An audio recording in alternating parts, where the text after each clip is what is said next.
Mercedes-Benz Actros, der Empireliner 2022, die Weltpremiere exklusiv heute in München. Wir werden euch das Auto zeigen und eins kann ich euch schon mal sagen, es wird ein gutes Stück unter 500.000 € kosten, hat eine Pkw-Garage mit drin.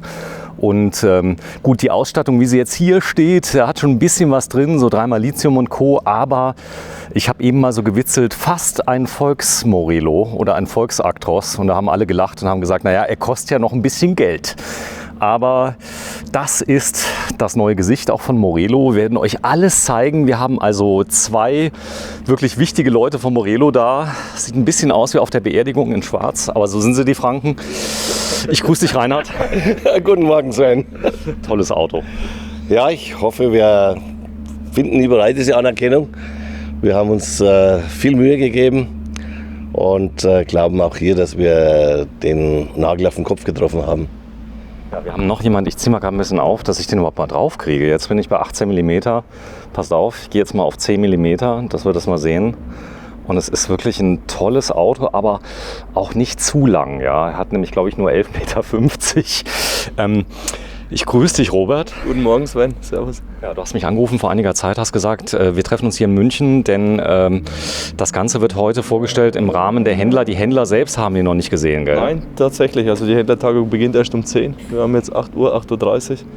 Du bist der Erste, der das Fahrzeug zu sehen bekommt. Exklusiv hier auf der Motorwelt in München. Das ist ein absoluter Preiskracher. Also jetzt mal ohne Witz, wer sich ein bisschen auskennt, Actros-Basis, ich glaube 470 PS hat er ungefähr. 455 so PS, ja, so wie er da steht. Der hat jetzt eine tolle Ausstattung. Ist die Pkw-Garage, die wir gleich zeigen, denn mit drin bei dem Preis? Natürlich, die Pkw-Garage ist mit drin. Insgesamt kommt natürlich, je nachdem, was das Herz so begehrt, kommt immer etwas dazu. Nur ich denke, wir haben hier einen, ich würde schon fast sagen, volkstümlichen Preis und vergleichbare Fahrzeuge kosten mal ganz locker bis zum Doppelten. Das ist so, ja. Die Verarbeitungsqualität, ich habe mir eben aus Spaß mal die Mühe gemacht, den Kühlschrank mal zu öffnen und ihn zu schließen. Und es fällt so hart satt ins Schloss, ja, dass ich wirklich gedacht habe, naja, bin ich hier wirklich noch bei Morelo? Weil ihr habt da nicht irgendeinen Kühlschrank eingebaut, ihr habt einen Haushaltskühlschrank eingebaut. Der ganze Möbelbau, gut, hier muss man vielleicht nicht so aufs Gewicht achten, oder? Na gut, wir haben hier 18 Tonnen. Deswegen spielt das Gewicht hier weniger eine Rolle. Das heißt, alles ist ein bisschen massiver. Es fühlt sich etwas massiver an. Nicht, dass die anderen schlecht sind, sage ich jetzt mal. Aber ich meine, man erwartet natürlich in der Klasse, dass wenn du, ich sag mal, irgendwelche Türen zumachst, dass das alles so klingt, ja, als wäre es für die Ewigkeit gebaut. Ja, was ja alle Morelos sind, aber... Natürlich.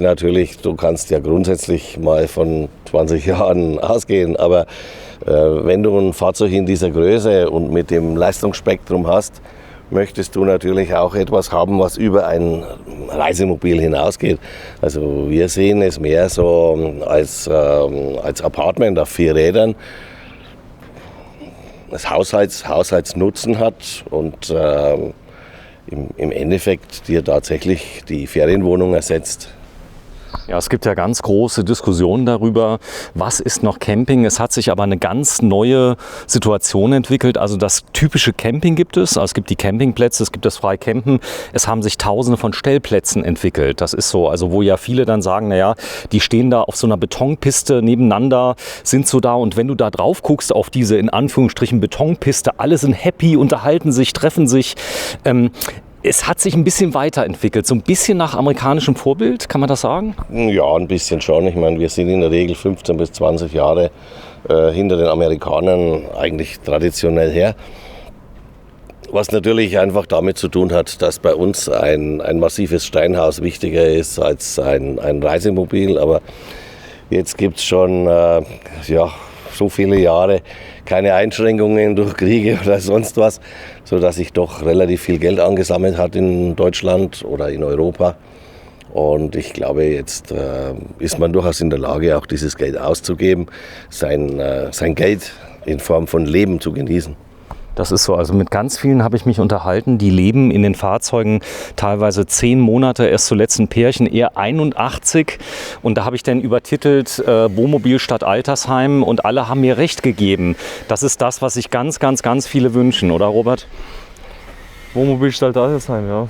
Aber ich glaube, ab einem gewissen Alter kommt. 81 war er und 76 die Dame. Wahnsinn. Und er war richtig fit. Er war auch Fahrzeugbauer, hat das Ganze gemacht. Also das hier ist ja so ein bisschen wie Porsche. Also wir sprechen, nein, ist jetzt kein Scherz. Wir reden ja bei Porsche A über einen Sportwagen, aber B reden wir über Qualität aus deutscher Fertigung. Und das hier ist doch Technik, die begeistert. Kann man das sagen? Ja, natürlich, es ist Technik, die begeistert. Es ist auch Qualität, die dir Spaß macht. Du musst nicht auf alles verzichten, sondern du kannst eigentlich alles genießen. Zu den 80, oder 81, wenn ich noch kurz zurückkommen darf. Mein Kollege ist einfach zu jung, der kann da noch nicht so mitreden, was es bedeutet, 80 dann irgendwann zu werden. Also ich persönlich stehe auch dazu, dass es wesentlich schöner ist, im Reisemobil unterwegs zu sein und statt im Altersheim zu wohnen. Ja, das hier ist eine nachhaltige Investition. Also solche Fahrzeuge sind ja auf der Straße mit, ich sag mal, 700.000 bis zu 1 Million Kilometer und mehr.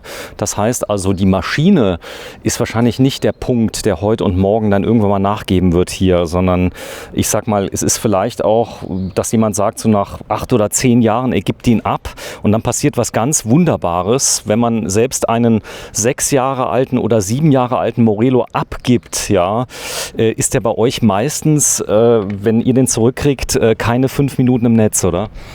Aktuell ja, da gebe ich dir recht, aktuell ist die Situation tatsächlich so, dass die Fahrzeuge, auch der Gebrauchtwagenmarkt, unheimlich stark ist. Reinhard, Momentan nichts. Also es gibt momentan nichts. Ja, ich habe nämlich selbst das Fahrzeug, was wir euch in Zahlung gegeben haben, der letzte Loft, hat ein Kollege jetzt von euch, ja, der hat ihn gesehen, hat gesagt, den will ich haben. War so, das spricht ja für die Fahrzeuge. Wiederverkaufswert phänomenal. Also es ist, da habt ihr aber hart dran gearbeitet. Also das ein gebrauchter Morelo mit dem Preisstangen erinnert so ein bisschen an Porsche. Wenn du da, ich sag mal, den 911, zum Beispiel GT3 siehst, du kaufst ihn und er hat danach schon mehr Wert als vorher. Das weiß ich noch nicht. Ich werde aber abwarten, ob er mehr wert wird. Nee, aber Spaß beiseite. Es ist nicht so, dass es jetzt mehr wert wird, aber man muss ja immer ein bisschen in das Verhältnis setzen. Was bezahlst du für das Fahrzeug neu? Und wenn du es jetzt mit anderen Luxusartikeln ins Benehmen setzt, dann stellst du einfach fest, dass man für ein Morelo Reisemobil unheimlich viel Geld auf dem Gebrauchtwagenmarkt bekommt. Also die Preise sind stabil, sind hochstabil und das ist eigentlich eine sehr, sehr gute Geschichte. Ich glaube, da gibt es aber auch viele, viele Punkte dazu, die erstmal dazu führen. Wenn wir jetzt jährliche Modellwechsel durchführen würden, dann würden wir sicherlich für den Endkunden großen Schaden anrichten. Das heißt, die Grundüberlegung ist bei uns immer, du musst etwa 5 bis 6 Jahre einen Modellzyklus beibehalten.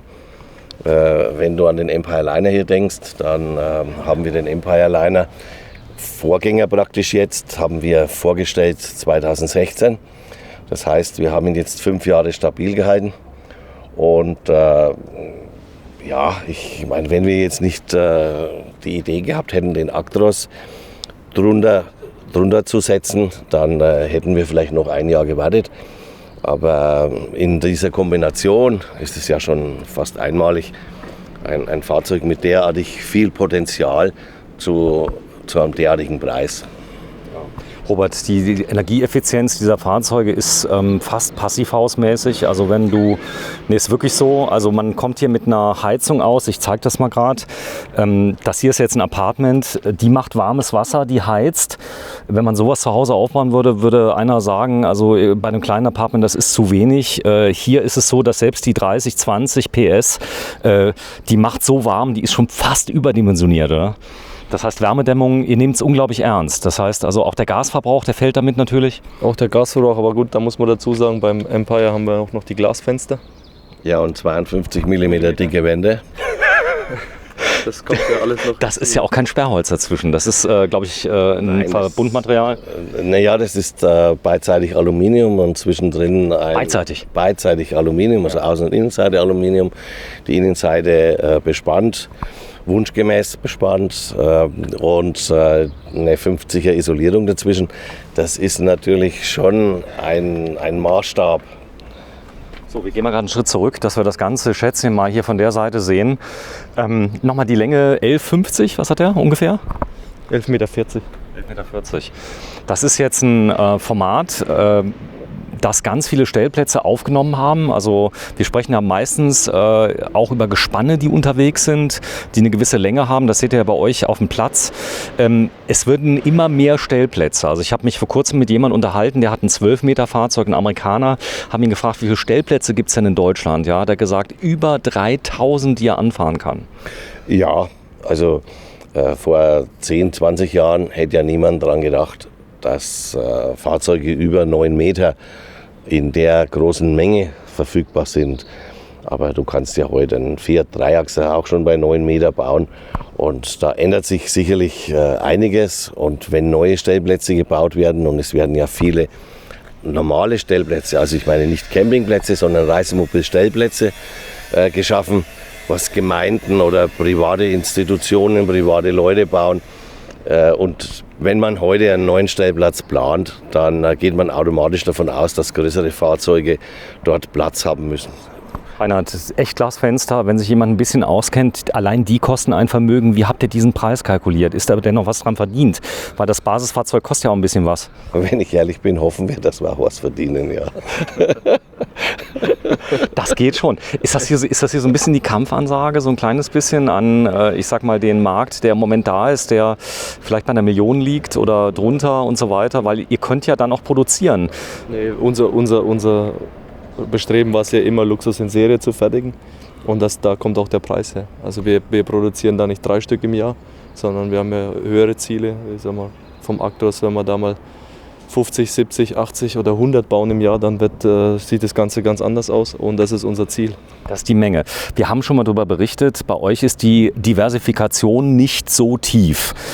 Dafür hat man allerdings ein Modell, was man später auch verkauft kriegt. Ja? Weil das ist oft so, also wenn du dann eine Inneneinrichtung in Silber hast, vielleicht irgendeinen Grundriss, den keiner haben möchte. Ihr habt klassische Grundrisse, ich habe eben mal reingeschaut, das ist einer eurer Hotseller, das ist die Basitzgruppe in Verbindung mit der Pkw-Garage. Also das Ding, das wird sich von selbst verkaufen, also wenn es einfach nur da steht. Ja. Das heißt, ihr habt Abnehmer dafür. Also gehen wir doch mal von Grund auf. Wir sind ja extrem bodenständig und wir sind zwar jetzt auch sehr designbetont, aber unsere Grundüberzeugung ist, dass das Fahrzeug in seiner Funktion total überwiegen muss. Und wenn du dann das Fahrzeug gezielt auf Funktion trimmst, dann kannst du natürlich hergehen und kannst jedes Jahr neue Grundrisse erfinden oder dir neue Gedanken machen, die Betten quer und schräg und aufs Dach stellen und vielleicht noch eine Badewanne aufs Dach machen. Aber die Hauptfrage ist, außer vielleicht 1 oder 2% braucht das niemand. Was will denn jemand, der sich so ein Fahrzeug kauft, was will er denn wirklich? Er will ein Fahrzeug, was ihm absolut dahin bringt, wo er hin will und was im täglichen Nutzen ihm im Prinzip das Apartment ersetzt. Und genau das ist unser Ziel. Wir wollen also ein Fahrzeug bauen, was schön ist, aber im Nutzen nahezu unschlagbar. Und wenn du jetzt ein Fahrzeug baust, das nur aus Wunschpotenzial besteht, mit unendlich vielen kleinen Details, dann verzettelst du dich in der Produktion so, dass du das Fahrzeug nur noch einzeln bauen kannst. Das heißt, du hast keine Serie. Sobald du die Serie verlässt und das Fahrzeug einzeln in der Halle baust, hast du ein Unikat. Das mag für ganz wenige Leute ganz wichtig sein. Das ist für uns auch egal. Das ist auch gut so. Es darf immer Ausnahmen geben, aber wir möchten lieber klingt jetzt böse, aber wir möchten das lieber einer breiteren Menge von Campern zu einem vernünftigen Preis zuführen. um den Leuten auch die Möglichkeit zu geben, eben bei 500.000 an Actros zu fahren und nicht bei 1 oder 1,5 Millionen. Ja, man sieht es hier, ist noch nicht ganz fertig geworden. Ihr habt hier oben, wo das Loch ist, normalerweise einen Fahrradlift. Genau, die Vorbereitung ist drin. Vorbereitung ist drin. Der Reinhard lacht, ja, aber es ist momentan mit der Fehlteilsituation. Es gibt keinen Lift im Moment. Es gibt momentan keinen Lift, ja. Und, den werden wir zur Messe reinbauen oder nachträglich einbauen, aber du siehst, die Vorbereitung ist komplett drin. Und dann hast du da oben Platz für Stauraumboxen oder 2 Fahrräder oder ein Motorrad und. Roller. So, ein Roller, ja, ich hab eine ganz kleine Bitte, wenn ihr mal ganz kurz diese Stützen einfach nur auf den Boden legt und mal kurz die Klappe schließt, seid mal gerade so lieb, dann kann man auch mal sehen, ob 2 starke Männer aus Franken das überhaupt schaffen. Applaus. Hat funktioniert, weil er ist wunderschön von hinten. Es ist das, ich sag mal, Markendesign, was ihr eingeführt habt vor, ich glaube, 2,5, 3 Jahren, Reinhard? Das neue Design? 2016 haben wir begonnen, in dieser Designwelt zu leben.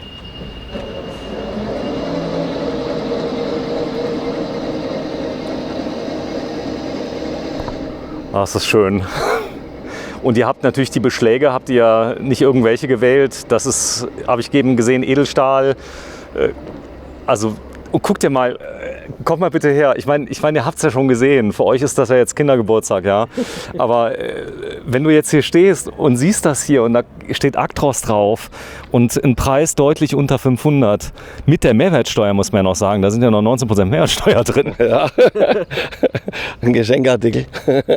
Ja gut, es sind allein rund 100.000 Euro Mehrwertsteuer drin, das musst du ja auch noch sehen. Ja, das heißt, ist schon verrückt, ne?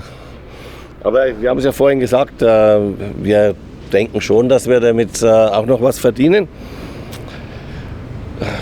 Ja, aber verstehst doch mal als Einführungsangebot, was den Actros einfach in größerer Menge produzieren lässt oder produzierbar macht.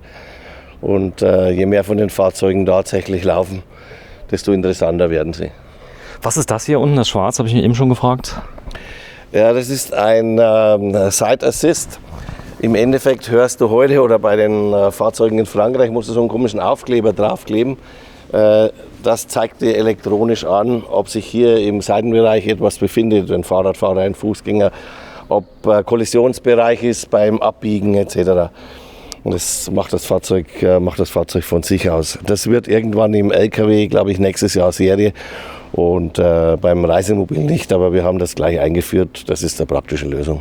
Es gibt ja Spiegel auch elektronisch. Ihr habt euch ganz bewusst für die Busspiegel entschieden, weil ich finde sie ziemlich cool. Es ist so ein bisschen Reisebus-Charakter. Ja, Sven, das ist natürlich so. Wir können mit beiden Systemen sehr gut umgehen. Wir waren gewohnt, diese Busspiegel im Einsatz zu haben. Und haben bei der Vorstellung des Grand Empire auf Mirrorcams gesetzt, weil es die modernste Technologie ist. Nichtsdestotrotz finden wir diese Spiegel nach wie vor hervorragend und geben also dem Kunden damit die Möglichkeit, der kann ja hier wählen. Optional sind auch die Mirrorcams erhältlich. Uns gefällt das so auch. Also das ist mehr so. Sie sieht unglaublich männlich aus mit den Spiegeln. Die Entscheidung trifft in dem Fall der Kunde. Ne? Ja. Gut, aerodynamisch sind die anderen besser, ganz klar. Vielleicht was ganz Wichtiges. Ja, nicht so wichtig. Reinhard, es gibt etwas zu verkünden, ja. Der Spritverbrauch von dem Auto hier, ja. Ich fahre ja einen Daily, den fahre ich, wenn ich ihn nur ein bisschen trete, mit 17,5 Liter. Ja. Da ist er nicht weit weg von. Oder ich glaube, der ist sogar drunter. Drunter ist er wahrscheinlich nicht. Also wir haben festgestellt, bei der 530 PS Variante vom Grand Empire, dass wir so zwischen 17,5 und 18 Liter brauchen. Echter Verbrauch. Echter Verbrauch, wenn wir mit dem Bus mitfahren, also mit Bussen uns bewegen. Und das ist ja ohnehin schon zu schnell. Normal darfst du ja 80 fahren, aber wenn du mit 100 hinterm Bus nachfährst, dann liegst du im Schnitt unter 18 Liter. Das ist so, ja. So. Mensch, es ist ein echter Morelo. Ich habe eben mal reingeschaut. Also wer einen Morelo schon mal kennt, auch von unseren Videos, ihr habt da nicht das Rad neu erfunden, sondern die Qualität, die ihr verbaut, sowohl im Kleinsten, im Home, als auch im Palace, im Loft, im und so weiter. Das ist das gleiche Band, das sind die gleichen Leute, das ist die gleiche, ich sag mal, die Qualität, wenn du hier reinschaust, dass jeder Elektriker sagt, Jungs, das habt ihr gut gemacht. Ja, also der Qualitätsanspruch ist ja bei allen Baureihen gleich. Der Unterschied ist dann im Material oder im Wareneinsatz. Aber wie du es vorhin auch gesagt hast, also der Mitarbeiter schaltet beim Home nicht auf den Empire um oder umgekehrt, sondern es ist dann einfach die Anzahl der Technik und auch dann im Prinzip auch dann der Stauraum, weil beim Home kriegen wir zum Beispiel keine 3 Batterien unter. Stimmt. Ja, beim Home fing das ja an, dass ihr die Busspiegel auch in der untersten Ebene, ich glaube, da lernt man so ein bisschen, wenn einer sagt, naja, der ist schön, aber wir hätten gerne die Busspiegel. Da kamen Leute, oder? Ja, wir haben ja beim Home auch die Busspiegel plus das Scheibenwischergestell vom Omnibus mit drin. Ja, großes Thema ist Leben wie zu Hause, dank Lithiumtechnik. Reinhard, als du begonnen hattest mit der Wohnmobilbranche, da war das Thema Gel, glaube ich, der absolute letzte Schrei. Da war, glaube ich, Gel noch nicht erfunden. Also ja. ich mache das 40 Jahre und begonnen hat das mit ganz normalen Bleisäurebatterien.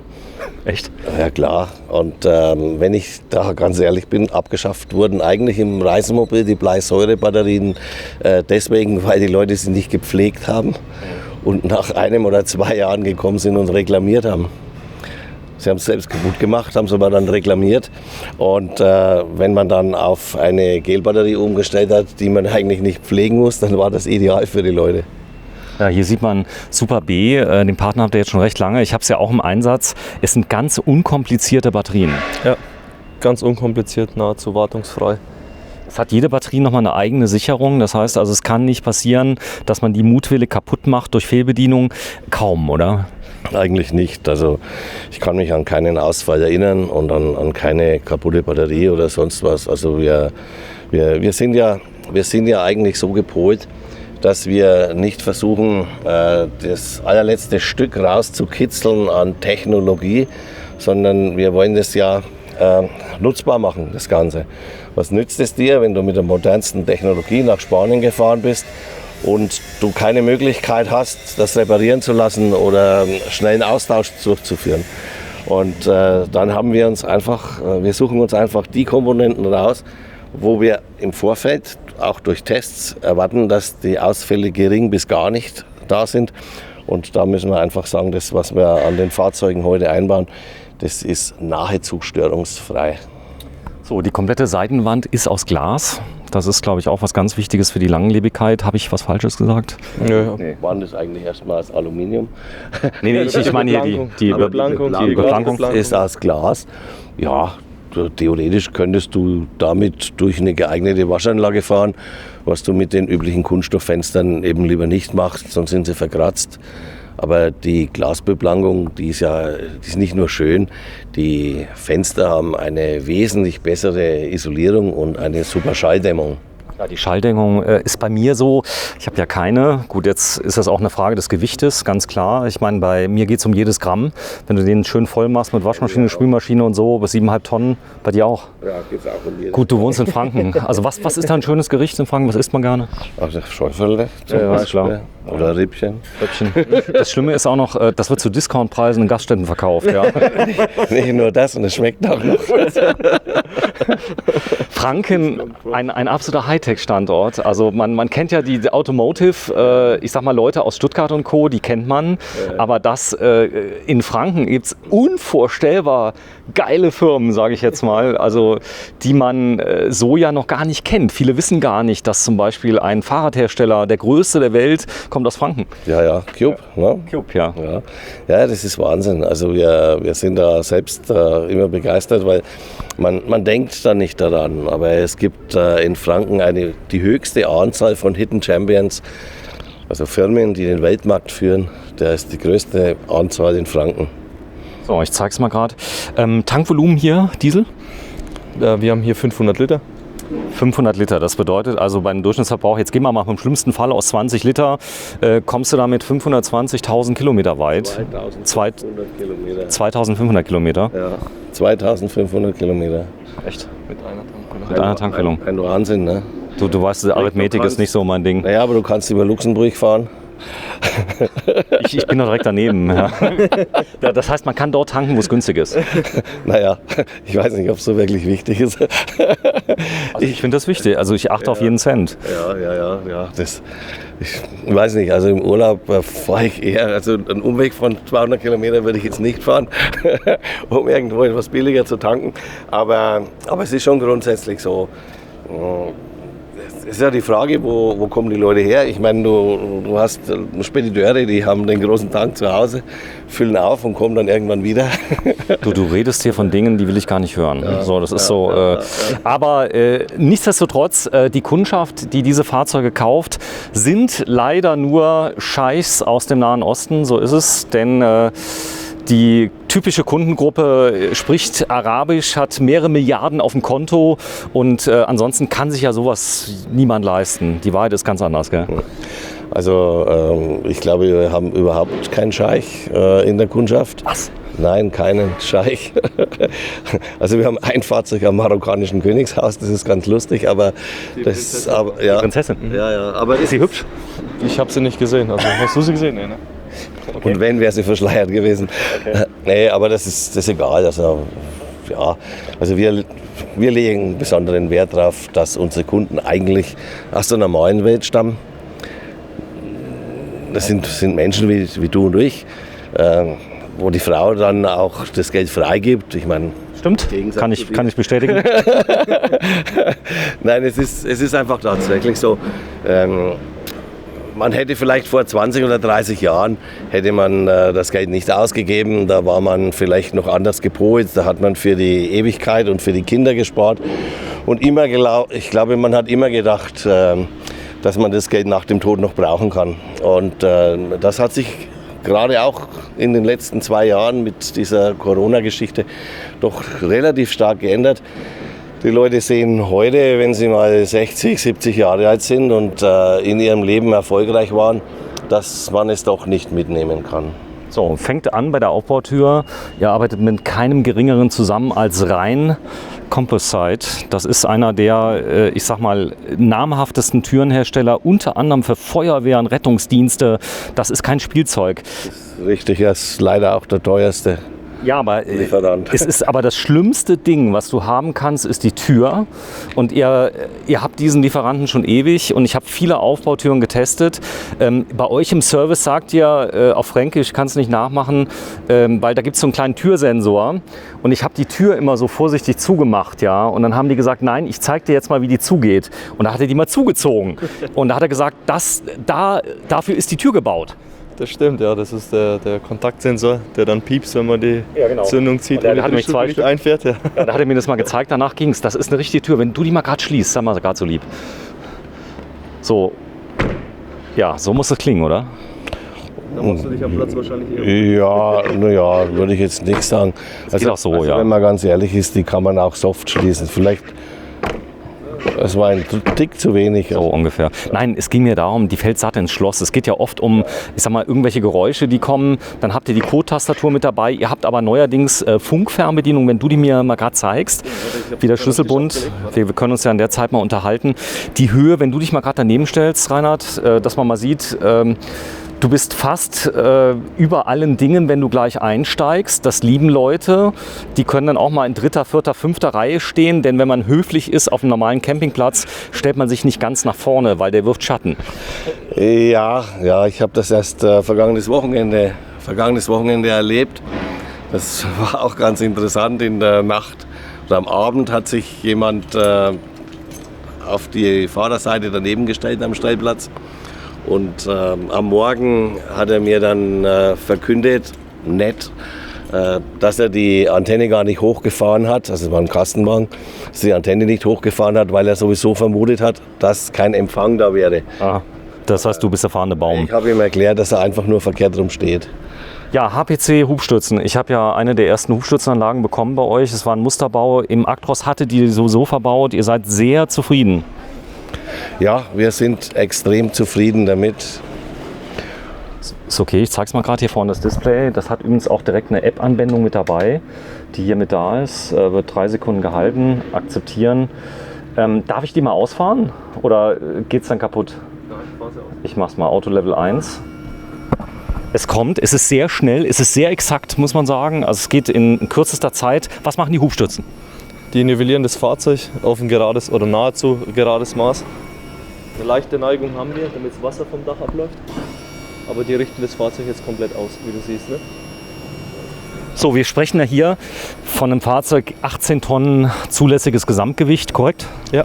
So, und das macht den Stützen gerade mal gar nichts, oder? Nee, der hebt ja das Fahrzeug. Also dafür ist ja die Stütze ausgelegt. Du siehst, wie stabil das Material ist und wie leicht er das Fahrzeug anhebt. Ne? Das ist so. Ist das Serie bei dem Fahrzeug? Nein, das ist Option. Das ist Option. Der hat eine Luftfederung mit drin. Damit kann man in gewissen Bereichen ein bisschen ausgleichen. Dafür ist aber nicht gedacht, oder? Naja, also wenn ich jetzt kurz zum Mittagessen halten würde, würde ich sicher keine Hubstützen ausfahren. Da kann man natürlich mit der Luftfederung schon sehr viel ausgleichen. Weil wenn du von vorne nach hinten gehst und lässt vorne ab, fährst hinten hoch, hast du sicherlich 30, 40 Zentimeter Höhenunterschied. Ja, aber wir wissen ja alle, wenn du dann drin schlafen willst, dann möchten die Leute halt gerade in horizontaler Liege sein und dass sich das Auto dann nicht bewegt, wenn man drin läuft. Sehr schön, ja. Das hier ist noch, sage ich jetzt mal, mir bekannt, denn ihr habt ganz viele Dinge eingebaut, die ich auch gewünscht hatte.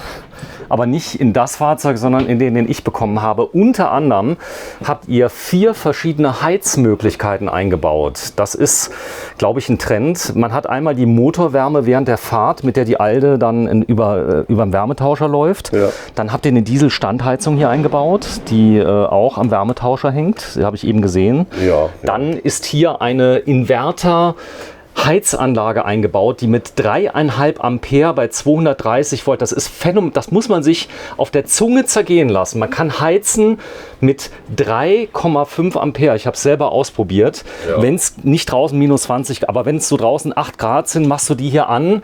Angenommen, das Gas wäre leer, der Diesel wäre leer. Du hast unglaublich viele Möglichkeiten und es ist die leiseste Klimaanlage, die ich je gesehen habe. Ja, wenn dann nicht noch zufällig der Strom ausfällt, dann hast du immer noch Chancen. Ne? Nein, es ist klar, wir bemühen uns, die modernen Geräte einzubauen, moderne Sachen zu verwenden. Auch da, ob du jetzt Gürtel, Hosenträger und Knöpfe brauchst, ist dahingestellt. Aber warum soll man es nicht haben, wenn man es sich erlauben kann? Sie ist extrem leise, die Klimaanlage. Das haben viele immer bemängelt, dass wenn sie angeht, macht so klack, klack, klack. Die ist ganz sanft. Sie kühlt ganz, also es ist eine Revolution mit 2 Kolben. Die habt ihr drin. Das Thema Standheizung, Diesel, ich finde es genial, weil du kannst einfach mal einschalten, wenn du lange stehst. Du hast einen 500-Liter-Tank. Der hier hat wahrscheinlich auch einen Gastank, nehme ich an. Aber du kannst dann zum Beispiel im Winterurlaub, musst dir überhaupt keine Sorgen machen. Ja, Sorgen machen wir uns doch sowieso nicht. Wir genießen die Fahrt und genießen das Leben in den Fahrzeugen. Es ist halt immer so, wenn du etwas vorbereitest oder aufbereitest, dann musst du dir eben überlegen, was sehe ich als wichtig an und was sehe ich als unwichtig an. Ob ich jetzt für mich selbst alles nehmen würde, na doch, hier ist eigentlich alles drin, was ich selbst auch nehmen würde. Also ich glaube, wir erfüllen damit keine überkantelten Wünsche, sondern wir setzen Standards. Ja, also Standards setzt ihr auch hier im Cockpit. Das ist die allerneueste Variante. Ist der Mercedes-Benz happy mit euch? Stellen die diese Fahrzeuge gerne mal bei denen in den Showroom und sagen, das habt ihr gut gemacht? Ja, also wenn wir die nicht kaufen würden, müssten die glatt Kurzarbeit machen. Die sind... Nein, ihr seid ja nur ein ganz kleiner Abnehmer im Vergleich zu Speditionen und Co. Also ja, wir nehmen natürlich... Für die Reisemobilbranche, glaube ich, gibt es beim Actros keinen, der auch nur die Hälfte abnimmt.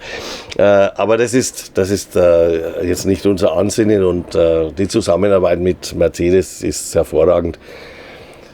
Jedes Fahrzeug, also nicht jedes Fahrzeug als Stück, sondern das erste Fahrzeug jeweils wird von Mercedes komplett auf Verzonieren getestet und erhält von Mercedes eine Freigabe. Da geht es um viele Details wie Messung der Kühlleistung etc. Das ist alles recht aufwendig, was Mercedes da macht. Auf der anderen Seite haben wir mit Mercedes gelernt, gerade also mit Mercedes LKW gelernt, dass das gar nicht so schlecht ist, wenn das Fahrzeug Mercedes-seitig nochmal auf Verzonieren geprüft wird. Denn da kriegst du den einen oder anderen Hinweis, was kannst du nicht, was lässt du lieber sein oder was kannst du eine Nuance besser machen. Und manches gelingt auch auf Anhieb so gut, dass es einfach nur abgesegnet wird. Also wir haben das gut gelöst bei den Fahrzeugen. Ja, es ist hier eine Besonderheit, der hat das neue MBUX-System mit drin. Das ist Pkw-ähnliches Fahren.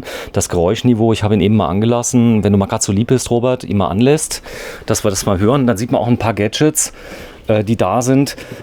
Es ist ja bei vielen Männern und Frauen so der Wunsch, Trucker-Feeling so ein kleines bisschen zu haben. Trotzdem will man ein Geräuschniveau haben, das es erlaubt, während der Fahrt sich nicht anbrüllen zu müssen beim LKW. Das habt ihr erreicht. Ja, das Auto das Auto ist wirklich eine Philosophie für sich.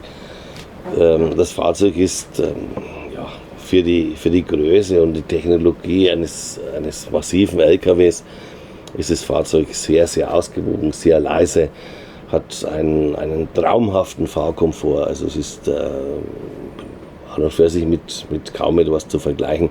Leider kostet es auch Geld, aber wer es sich erlauben kann eigentlich sein Geld kaum besser anlegen. Ich muss dazu sagen, ihr habt im Einstiegssegment Fahrzeuge deutlich unter 200.000 Euro, die es erlauben, einen Morelo, ich sag mal, auch für moderates Geld zu kaufen. Ja. Da kann man sagen, ich kaufe den zum Beispiel erstmal mit normalen Batterien, mache mir später mal Lithium rein, ich kann den erweitern, kann mir vielleicht den nächsten nehmen. Es muss nicht immer 500.000 Euro sein. Nein, es muss nicht 500.000 Euro sein und ganz ehrlich, Sven, ich habe auch überhaupt kein Problem, mir einen serienmäßigen Home zu nehmen und damit 3 Wochen in Urlaub zu fahren. Die Fahrzeuge sind in einer technischen gleichen Art gebaut. Hier ist halt einfach das Basisfahrzeug derartig über alle Maßen erhaben, dass es einfach nur Spaß macht. Ja, man sieht das hier. Du hast ein Multifunktionslenkrad mit drin, du hast alle Helferlein, die es irgendwie gibt. Gerade im LKW-Bereich gibt es ja Vorschriften. Aber das Display, lieber Robert, das ist ja der Hammer, oder? Das ist absolut das Automotive-Standard. Also du siehst das große Display, es lässt sich alles fein von hier bedienen. Hat der Original 341 Kilometer? Gut, wir haben hierher 240 gebraucht, 250. Und dann machen wir daheim auch noch eine kleine Probefahrt mit dem Fahrzeug. Dann muss er noch zum Mercedes für die Abnahme. Die Fahrsicherheitsassistenten werden kalibriert. Da gibt es eine Kalibrierungsfahrt. Allein die dauert teilweise bis zu einer Stunde, bis die Assistenzsysteme kalibriert sind. Wir haben hier einen Abstandsregelautomat. Ich habe eben schon gehört, der Side Assist ist ja mit drin. Das ist ja, ich fahre ja diese Aufkleber in Frankreich. Ihr habt eine Stereoanlage, bei dem ihr die Hochtöner hochgehoben habt, ja. Das hat aber lang gedauert. Ich habe mir die extra nachrüsten lassen, ja, weil der Klang, also nix gegen Morelo, ja. Aber die Leute, das ist irgendwie gedacht, ich glaube, die haben dann gesagt, naja gut, der Mann ist jetzt 87, die höheren Frequenzen kriegt er eh nicht mit. Das war nicht perfekt und da habt ihr hart dran gearbeitet. Wir haben aber jetzt ab Modelljahr 22 haben wir die Lautsprecher nach oben mit dem Soundsystem. Sprich, die Hochtöner sitzen oben. Danke. Nein, es geht ja auch, man kann es ja nachrüsten. Aber es ist halt so, du hast denn, ich sag mal, ein Navigationssystem drin für ein paar tausend Euro und dann sind die Lautsprecher unten gewesen. Jetzt habt ihr beides gemacht. Also das ganze System klingt auch ganz hervorragend. Das ist jetzt das Seriencockpit. Ja? Normalerweise baut ihr ja um. Das heißt, ihr macht teilweise auch eigene Konstruktionen rund ums Cockpit. Das hat sich hier, ich sag mal, gelohnt. Denn viele lieben auch das Seriencockpit. Die finden das ganz automotive, oder? Genau, wobei das so in der Serie nicht ausgeliefert wird. Also wir haben das Stück mal nicht veredelt. Zeig mal. Dieses Bauteil ist zum Beispiel komplett von uns. Also das hier besteht aus, Reinhard, korrigiere mich, 4 Teilen, glaube ich. Darf ich das mal ganz kurz zeigen, Robert? Weil ihr habt das Leder bezogen, handgedengelt, das waren wahrscheinlich... Das ist richtig aufwendig bei uns in der Polsterei beledert worden. Habt ihr selber gemacht? Mhm. Und das ist von der Qualität her, also wenn ihr da so Edelschmieden seht, die also Veredler sind, wie Brabus und Co., die stehen euch in nichts nach, würdet ihr sagen? Nö. Die Leute können das. Die Sitze kriegt ihr aber, ne? So fertig bezogen. Sitze, Polster kriegen wir fertig bezogen. So, ihr habt keinen geringeren, glaube ich, wie ISRI im Einsatz. Das ist der Sitz unter den LKWs. Also das ist Qualität. Du sitzt selber gerade auf einem oder ist es keiner mehr? Ja, der Lieferant ist SKA. Ist SKA? Ja, und man muss Ich nehme alles zurück, liebe ISRI-Leute. Tut mir leid. Nee, lass das ruhig bei den ISRI sein. Da ist gar nicht so falsch, weil alle mechanischen Teile und alle Kunststoffteile, also die Grundkonstruktion ist komplett von ISRI. Es ist also kein Fehler, nur der Sitzrücken und die Sitzschale ist eine andere Konstruktion, weil das, was im LKW normal gut ist, muss ja nicht im Reisemobil sein. Der LKW-Fahrer hat andere Ansprüche, der Busfahrer hat andere Ansprüche. Ein LKW-Fahrer braucht zum Beispiel keine Drehbeschläge, der wird den Sitz nicht um 180 Grad drehen. Da gibt es einfach verschiedene Anforderungen und SKA verwendet ausschließlich ISRI-Teile. Das ist eine Kooperation zwischen den beiden und das hat nicht nur, das sagen wir andersrum, das hat einen riesen Vorteil, weil du bei dem Sitz als solches, bei der Mechanik einfach auf Großserienteile zurückgreifst und diese Großserienteile einfach qualitativ haushoch überlegen sind. Ja, ihr habt hier eine Rundumsicht eingebaut von Kamos. Ist das Serie oder ist das auch eine Option? Das ist Option. Das ist Option. Ist aber gar nicht so teuer, rentiert sich aber beim ersten Versuch. Du kannst die Kamera umlegen, du hast hier einmal die Rundumsicht, du hast den Abbiegerassistenten, also wenn du einen Blinker nach links betätigst, zeigt er dir auch nur die linke Seite. Wenn du einen Blinker nach rechts betätigst, zeigt er dir auch nur die rechte Seite. Das ist immer ganz hilfreich und beim Rangieren vor allem immer. Der hat jetzt Vollluftfeder hier? Der hat eine Vollluftfeder. Wenn du mir die mal kurz zeigst, das ist die Original Mercedes-Benz Fernbedienung unten. Das ist dann ab Werk so. Mit welchem... Du kannst aber auch am Display bedienen. Genau. Ihr baut die Fahrgestelle, die Modifikation ja nicht selber. Mit wem seid ihr da zusammen? Darf man das sagen? Ja, das macht die Fahrzeugbau Meier GmbH für uns. Also die ist aus Altdorf.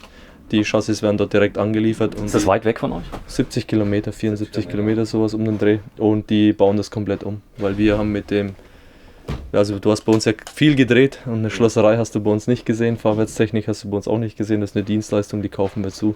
Und da haben wir einen zuverlässigen, guten Partner an unserer Seite, mit dem wir auch viele Sachen entwickeln. Kann man dieses Fahrzeug auch in Frankreich später zulassen, in zum Beispiel den vielen oder den meisten europäischen Ländern? Weil da gibt es ja oft Schwierigkeiten bei anderen Herstellern, die Einzelabnahme haben, die dann, ich sag mal, nicht die Möglichkeit sofort bieten, das in anderen Ländern zuzulassen. Nee, unsere Fahrzeuge sind alle homologiert und wenn jetzt der französische Kunde ein Fahrzeug aus der Preisliste bestellt, bekommt er es auch in Frankreich zugelassen. Ja, ich habe nämlich einen polnischen Händler habe ich gesehen, der hatte den 900G oder was das war, genau was du mir gestern gesagt hast, der hatte er drin und die Fahrzeuge mittlerweile ja in ganz Europa. Ich zeige mal gerade eine Kleinigkeit. Diesen Tisch habe ich ja jetzt und wie man sieht, Reinhard, du bist Hundeliebhaber? Ich? Ich würde sagen, ich bin Tierliebhaber, ich habe aber kein Tier. Du weißt, worauf ich hinaus will? Ja, klar weiß ich, worauf du hinaus willst. Es ist wohl der einzige Tisch in einer Konfiguration, der keine Beine hat. Mhm. Also es ist Münchhausenartig gebaut. Der Tisch hängt in der Luft. Früher hat man immer gesagt Siemens Lufthaken. Eine recht geschickte Konstruktion. Ja. Über ein Winkelgestänge die Last des Tisches in der Wand abzufangen. Ja, und ihr habt einen Subwoofer eingebaut direkt runter. Ja. Das ist der Klang hier phänomenal. Der Platz ist da. Wir haben hier keinen Slide-Out. Wenn ich dir sage, oh je, mach das nicht. Nein, das hält mich aus. Also geht das ran? Weil du bist gerade in der Luft. Den Tisch übrigens, den Mechanismus, ihr habt da keine schwierigen, ich sag mal, Sachen gewählt. Wenn du den mal kurz ausziehst, man kann nämlich dort drüben essen. Das geht auch recht einfach. Und das ist so simpel gelöst und so, also es funktioniert einfach. Das ist so der, oder? Und egal wie groß der Hund ist oder was ich auch mache, ich habe hier immer die volle Bewegungsfreiheit. Stark. Ich zeige das mal gerade hier drunter. Wenn du den gerade noch mal einfährst, bitte, Robert.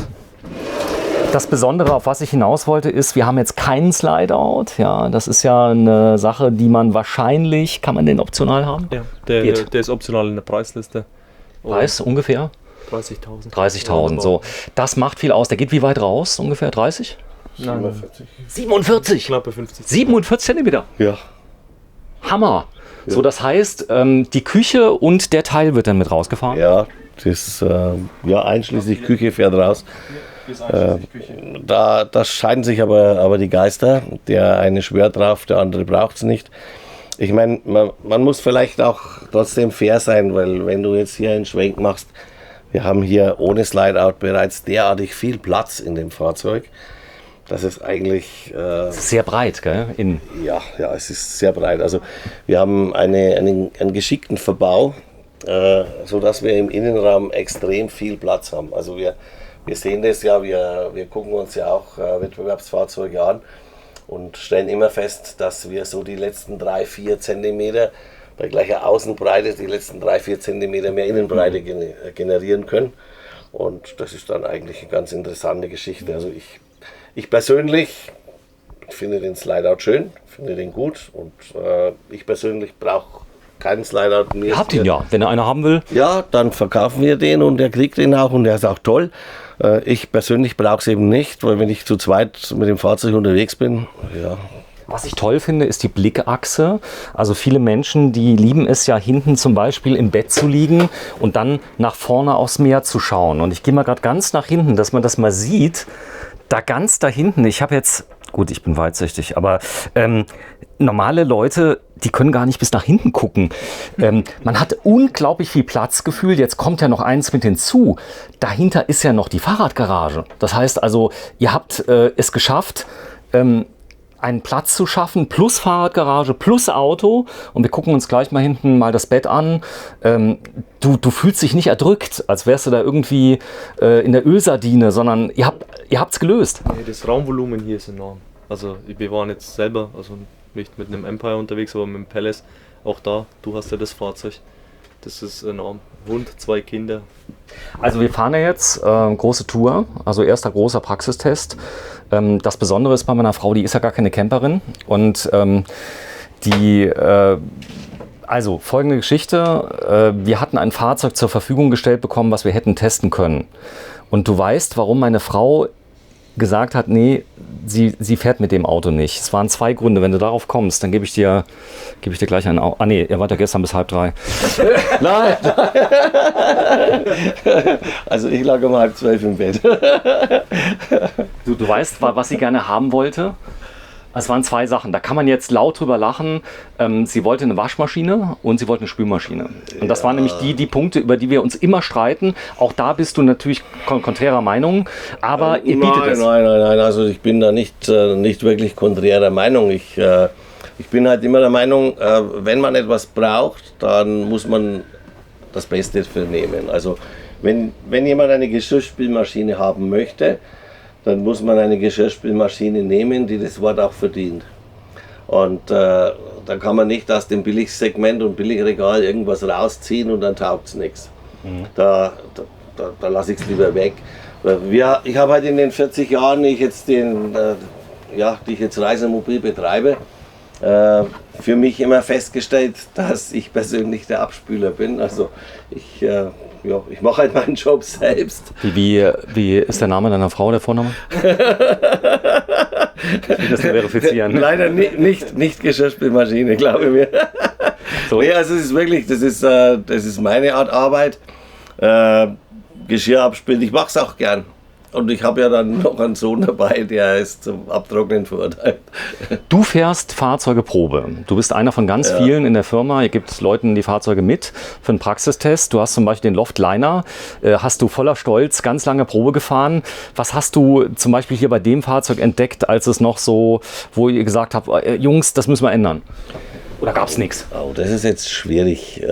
Bei dem Fahrzeug ist es sehr, sehr schwierig, weil wir sind ja von einem extrem hohen Level gekommen und haben das Level nur noch erhöht. Da ist es sehr schwierig. Da kannst du eigentlich gar nicht mehr sagen, da musst du das noch und das noch. Da geht es nur noch um ganz kleine Feinheiten, die man noch korrigiert. Aber so große Sachen findest du da gar nicht. So, ihr habt die Drucksensoren jetzt für die Tanks schon seit einiger Zeit im Einsatz. Das sind so Kleinigkeiten, die das Leben unglaublich schön machen. Das heißt, du füllst zum Beispiel dein Wasser und es gibt ein Signal, das kannst du einblenden. Du kannst pro Prozent kannst du sehen, was drin ist. Das hat sich bewährt, aber man kann schon ein bisschen, ich sag mal, in die Zukunft schauen. Das Thema Haustechnik und Automation und Bussysteme und so weiter. Ihr wollt da auf ganz Nummer sicher gehen, habt ihr mir erzählt. Das heißt, es wird so lange getestet, dass man in Spanien eben nicht das Problem hat, es fällt mal aus, oder? Das ist ja immer die Krux an dem Ganzen. Camping oder Reisemobil neigt immer stark dazu, dass man versucht, vom Kunden getrieben, versucht, den letzten Schrei einzusetzen. Und das ist dann in der Regel weder getestet noch erprobt.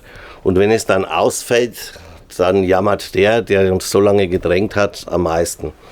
Und wir sind da ein bisschen stur. Das heißt, wenn das nicht im Eigentest bestanden hat, dann kommt es einfach nicht in die Serie. Das Licht habt ihr mehrfach geändert. Es wird immer besser, muss man sagen. Die Anforderungen an das Licht werden auch immer größer, Ambiente-Licht. Habt ihr da eigene Lichtdesigner, die sowas ausarbeiten? Also du brauchst auf der einen Seite ganz helles Licht mal und dann brauchst du auch mal, wenn du abends mal gemütlich ein Buch lesen willst, ganz dunkles Licht. Na gut, Lichtdesign ist ein ganz großes Thema, gerade auch in dem Raum. Wir haben ja überall eine Dimm-Funktion mit dabei, sprich wir können, egal jetzt auf Ballerchen, jetzt muss man einen Schalter suchen, so hier auf der Seite, wenn du da mal rüberschwingst. So, du kannst an, ausmachen, wenn ich drauf bleibe, kann ich das runterfahren. Und es flackert auch nicht mehr. Das war ja früher, vor 10 Jahren war das ja so ein Problem, die wurden getaktet. Das steht ja, ich sag mal, normalen Leuchtmitteln nicht mehr nach, oder? Das ist wie, also die Lichtfarben, da kommt kein falsches Licht raus, das testet ihr alles. Auch die LED-Technik hat sich ja unheimlich entwickelt die letzten 10 Jahre. Ne? Das ist absoluter Hausstandard mittlerweile geworden. So, und trotzdem habt ihr ganz viele Dinge so gelassen, wie sie waren, weil sie einfach gut sind. Also das fängt damit an, du kommst rein, die Küche auf der linken, oh, meine Küche, ja. Übrigens, die Leute haben nicht verstanden, wie man diese Spülmaschine nutzt. Das habe ich ganz oft, die kommt nämlich gar nicht aus dem Wohnmobil, die kommt aus Designerküchen. Yep. Und das ist ein Speicher, also es gibt diese gleiche Kühlmaschine auch in doppelter Ausführung übereinander.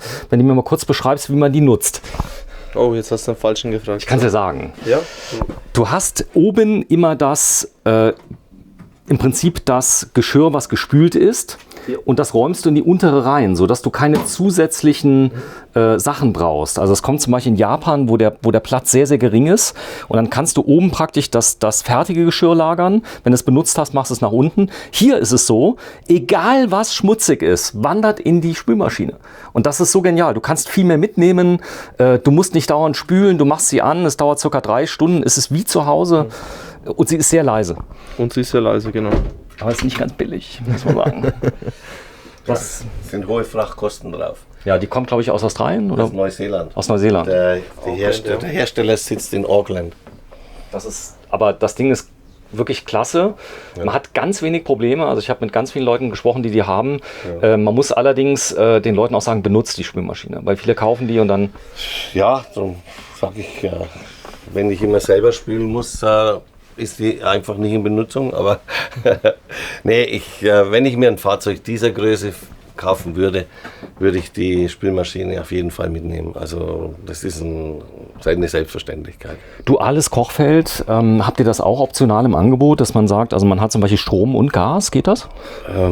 Ja, das ist so eine Sache für sich. Also es gibt ja alle Möglichkeiten. Ich habe ja vorhin schon gesagt, wenn die Artikel den Test bei uns nicht bestehen, dann finden sie keinen Einzug in der Serie. Und es gibt Gastceran-Kochfelder etc. etc. Und wenn du ein Fahrzeug in der Konstruktion anziehst, dann hast du einfach rund um das Feld, um das Kochfeld hast du andere Materialien. Du hast eine Küchenarbeitsplatte und du hast Wandmaterialien. Und wir haben dann eben auch festgestellt, wann sich Materialien verziehen, wann sie sich wellen und, oder wann sie sich verfärben durch zu viel Hitzeeinfluss. Und deswegen sind wir nach wie vor der Meinung, dass wir es nicht in der Serie anbieten. Ach, der Robert. Für den Schaden haften ausschließlich wir und das muss nicht sein. Der Robert hat mir jetzt gerade das Konzept versaut, muss ich ehrlich sagen. Ja, denn das ist die Küchenzeile, die auch erstmalig, wie ich das sehe, von der Optik her aussieht wie eine ganz normale Küche. Das ist jetzt so, also sie sieht anders aus wie meine Optik, muss ich sagen. Es ist ganz anders angeordnet. Dann, nee, warum? Ich wollte darauf hinschwenken, das ist wahrscheinlich, was kann der alles? Der kann backen, kochen, putzen, grillen. Grillen kann er, das ist ein Multifunktionsgerät von Siemens. Genau, das ist ein absolutes Haushaltsgerät, wie auch hier der Kühlschrank, der übrigens unglaublich genial ist, weil diese Kühlschränke ohnehin schon extrem energiesparsam sind. Ja, das ist... nichts passiert. Nichts passiert. Es ist so, dass wir natürlich im Vorfeld suchen, welche Artikel sind extrem stromsparend. Und bei den Kühlschränken, da gibt es ja die verschiedensten Energiestandards. Und wenn man jetzt dann sucht, was nutzt man, dann muss man tatsächlich Obacht geben, weil 10 oder 20% mehr Verbrauch, das schadet uns ja. Wir haben in der Regel... Der Kompressor? Nee, ich höre nicht. Ganz leise. Also ich habe ja selbst... Außen angemacht. Ne? Ja. Du kannst die Temperatur im Tiefkühlfach regeln, im normalen Fach. Aber wenn wir jetzt hergehen und sagen, wir wollen hier 7 und hier wollen wir... Gut, das ist auch die Invertertechnik. Bedeutet, er modelliert die Frequenz des Kompressors. Der wird nicht an- und ausgeschaltet, sondern er ist mal mehr, mal weniger. Klar, wenn er gar nicht benötigt wird, geht er aus. Aber die Dinger hörst du im Zweifel gar nicht mehr. Weil viele haben mich angeschrieben, ich habe ja jetzt auch einen Kompressor von Dometic noch. Das hier natürlich mit diesem Tiefkühlfach da unten, das ist ein Wunsch ganz vieler Leute, oder? Die jetzt in Spanien sind, mal unterwegs sind. Und ja, gehen wir einfach mal davon aus, dass wir sehr viele Kunden haben, die sich 3, 4, 5 Monate am Stück in dem Fahrzeug befinden. Da hast du natürlich andere Ansprüche, als wenn du nur mal 3 Wochen in Urlaub fährst. Ja, und da kann ich die Leute gut verstehen, wenn sie mehr Gefrierleistung möchten, wenn sie in der Sonne Spaniens ihre Zeit verbringen, wenn sie höhere Temperaturen haben und dadurch mehr Leistung brauchen. Also da sind wir sehr, sehr darauf eingestellt und wollen eben einfach das Apartment ersetzen. Ja, es gibt viel Platz. Robert, wenn du mal gerade mal die 3 Schubladen, weil gerade das Thema Küche, da wurden ja schon Ehen geschieden. Das sage ich mal. Kann man die Fronten hier wählen? Kann man auch sagen, komplett weiß? Sagen wir mal so, wir haben 2 grundsätzlich verschiedene Holzfarben und 2 verschiedene, einmal diese beige Ergänzungsfarbe und eine lichtgraue Ergänzungsfarbe. Und wenn man darüber etwas komplett verändern will, dann muss man das wirklich im Einzelfall abklären. Weil wir haben natürlich immer die Problematik, dass wir eben nicht ein Auto in einer Garage bauen, sondern die Fahrzeuge im Band gebaut werden und dadurch einfach eine bestimmte Zeit zur Verfügung steht. So, jetzt haben wir gerade mal. Robert, du bist zu vorsichtig. Das habe ich wieder schon mal gesehen. Das Licht geht an. Die helle Holzfarbe, am Anfang haben sich alle wirklich haben gesagt, das geht gar nicht. Jetzt will sie jeder haben. Ja, schnell gehen Trends. Das ist auch immer ganz einfach. Also mein eigenes Empfinden ist, wenn du die dunkle Farbe des Palisander mit dem hell beige kombinierst, dann hast du höhere Kontraste, stärkere Kontraste. Das ist erstmal wahnsinnig schick und ist auch wunderschön. Wenn ich persönlich dann von mir ausgehe, wenn ich die Holzfarbe heller wähle, wie du es hier jetzt siehst, hier diese Farbe also es ist so ein Aralie, die kannst du wunderschön mit den beigen Farben oder auch mit den lichtgrauen Farben kombinieren. Aber insgesamt ist die hellere Farbe natürlich so, dass das Fahrzeug weiter wirkt. Also es wirkt einfach noch größer, als es ohnehin ist. Korrekt, gebe ich dir recht. Also das ist jetzt der helle Boden, es drückt nicht so, gell? Das Auto ist einfach noch größer. Und das muss aber wieder jeder für sich selber entscheiden. Also mehr Raumwirkung oder mehr Kontrastwirkung. Ich habe am Anfang auch darüber nachgedacht. Ich muss sagen, ich habe jetzt schon das zweite helle Fahrzeug in Folge. Und würde das dritte und vierte wahrscheinlich auch wieder heller nehmen. So, jetzt haben wir ja hier drunter ein Auto. Ihr habt es trotzdem geschafft, 4 Kleiderschränke unterzubringen plus die Fahrräder. Ja. Sogar noch mehr. Also das ist eine Sonderversion, die nennt sich bei uns Liegewiese. Normal. Liegewiese. Liegewiese, ja. Weil es einfach riesig ist. Wir haben ein Bett von 2,8 Meter mal so 2 Meter, 2,5 Meter, also weit über 2 mal 2 Meter.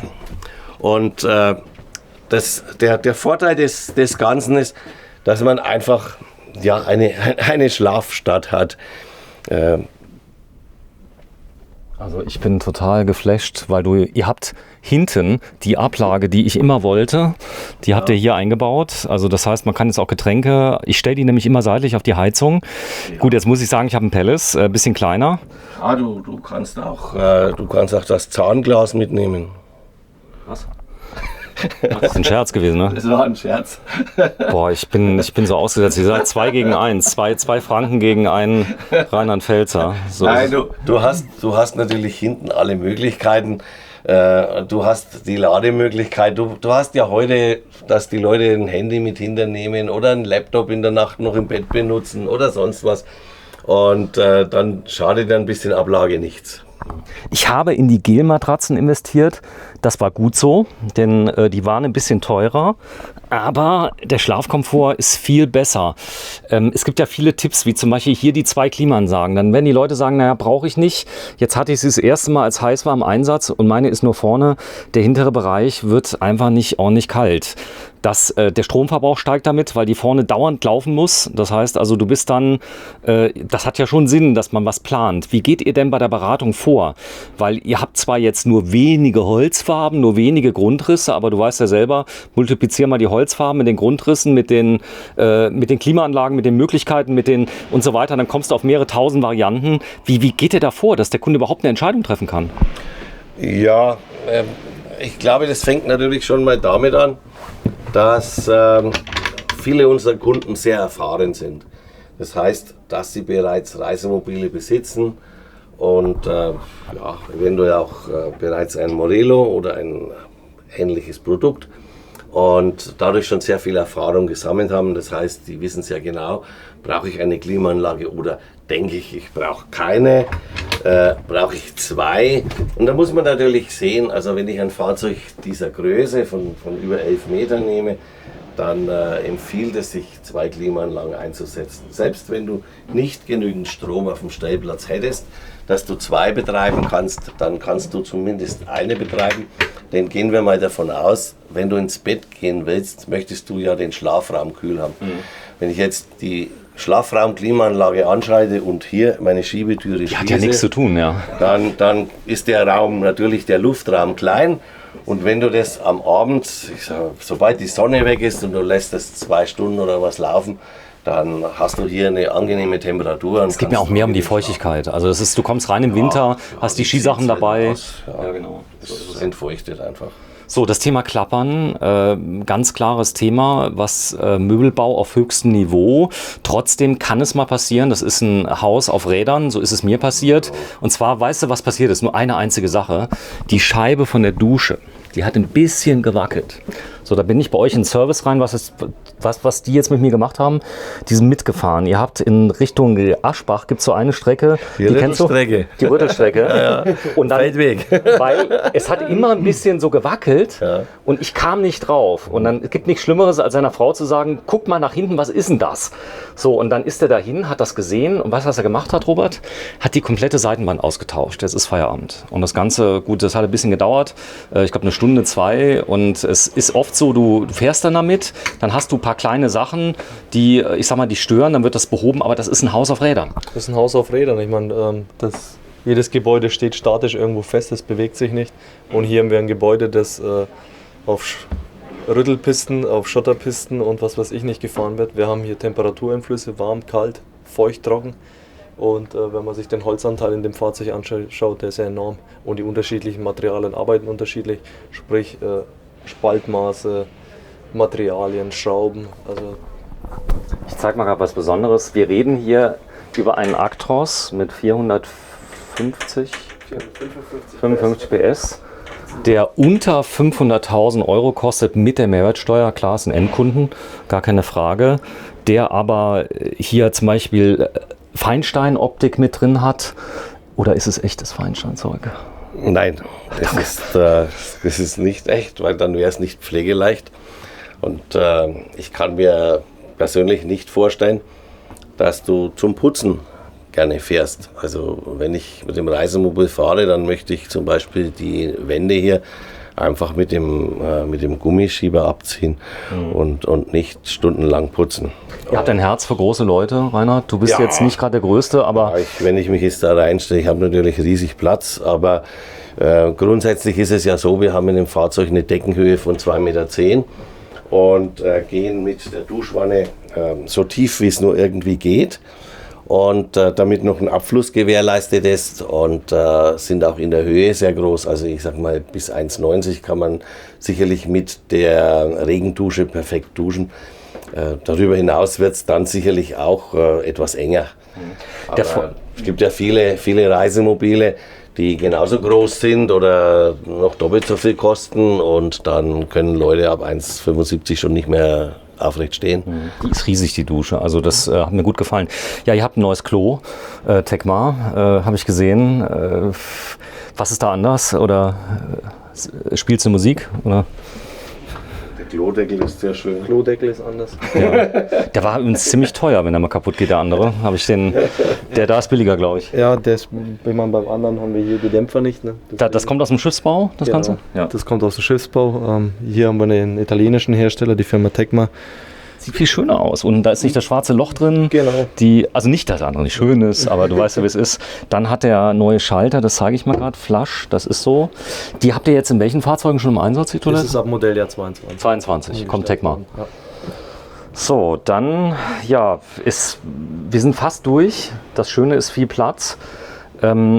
Wie geht ihr um mit Leuten, die jetzt sagen, habe ich ganz großes Interesse, habe keinen Führerschein? Da habt ihr so eine Fahrschule, die crashkursmäßig die Leute in einem kurzen Zeitraum durchschieben kann, wenn jemand dafür geeignet ist.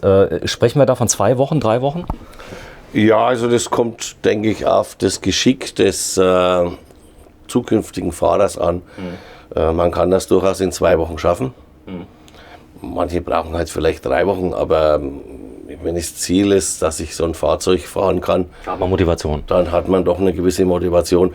Bei diesen LKW-Führerscheinen hat sich auch die Grundeinstellung der Menschen komplett geändert.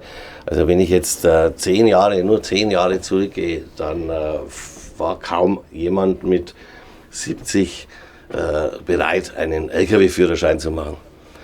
Mittlerweile gehen 75-Jährige in die Fahrschule und machen einen LKW-Führerschein. Darf ich noch fragen, wie alt du bist? 64. Echt? Ja. Baujahr? 57. 57. Das heißt, du hast die 50er hast du ja mitbekommen. Ich habe seit 1982 einen LKW-Führerschein. Nein, aber ich sag mal, du hast auch Deutschland mitbekommen, da war das nicht, ich sag mal, Millionen Wohnmobile. Da hat man mit Gogo-Mobilen ist mal rumgefahren, mit Kleinstfahrzeugen, mit Zweitaktern. Ich habe mal dankend, als ich 16 war, das Geschenk abgelehnt, Das war ein Lloyd Alexander. Lloyd Alexander? Den mir jemand schenken wollte, habe ich mir gedacht, was soll ich mit dem laufen? Jetzt mal. Heute sehe ich das anders. Gut, ich habe ja so ein Kleinstfahrzeugemuseum, gibt es ja im Saarland. Ich will damit nur so ein bisschen sagen, Bodenständigkeit bedeutet bei dir, Fahrzeuge zu bauen. Und jetzt nochmal zurück zum Thema Home. Ihr habt da ein Fahrzeug gebaut unter 200.000 Euro. Ihr verkauft viele Lofts. Ich glaube, der meistverkaufte ist der Palace, kann man das sagen? Der Palace, absolut. Der Palace. Und was ist da der Grundriss, der meistverkaufte? Ja, 90 LS? 88 LB. LB, okay. Ja. Das sind Längsbetten, 8 Meter. Längsbetten und vorne großer Wohnraum. Das ist so das Maß der Dinge. Die meisten der Kunden sind ja doch als Paar unterwegs und haben kaum dritte oder vierte Personen dabei. Und da bietet sich dieser Wagen einfach an. Der bietet dir wirklich auf 9 Meter Apartment-Verhältnisse. Hat halt keine Autogarage, aber ist ja auch nicht, braucht ja auch nicht jeder. Wenn du mal so lieb bist, da mal aufmachst, gerade noch das Schränkchen oben, das hat viel Platz. Das hat mir zum Beispiel gut gefallen. Du hast ja mehrere Parteien immer an Bord. Die Frau möchte das eigene Schränkchen haben, der Mann oder der Mann und der Mann oder das Kind oder und so weiter. Hier liegt übrigens meine Unterwäsche drin, wenn du da mal aufmachst. Da habe ich zum Beispiel Socken und Unterhosen drin, die ich dann mache. Meine Frau, wenn die kommt, schmeißt die erstmal raus, macht da den Föhn dann rein. Ja. Und so hat jeder das. Das Material, das habe ich jetzt auch gemerkt, im Modelljahr 21, was ich ja habe, das fließt gut ab und lässt sich viel besser reinigen wie vorher, dadurch, dass es besser abfließt. Und man kann das Ganze hier rausziehen, richtig? Das heißt also, du kannst hier nochmal das Ganze expandieren, wenn ich mir Haare waschen will oder sauber machen möchte. Ja, das ist im Endeffekt eine Handbrause. Es hat halt schon den Vorteil, dass man sich da besser bewegen kann.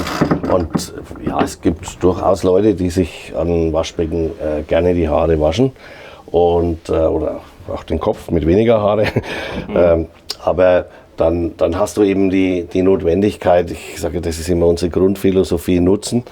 Das heißt, das Becken muss schon mal groß sein.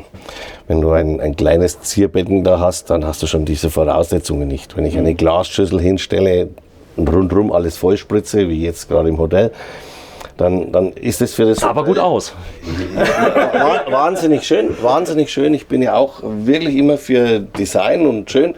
Und wenn dann das Zimmermädchen kommt und ich nicht mehr da bin, ist mir das auch völlig egal. Oder der Zimmermann, das ist ja ganz neu jetzt, um dich da jetzt nicht zu korrigieren. Du weißt ja, wie es ist, Gender. Ich guck mal ganz kurz. Ja. Da vorne haben wir es drin.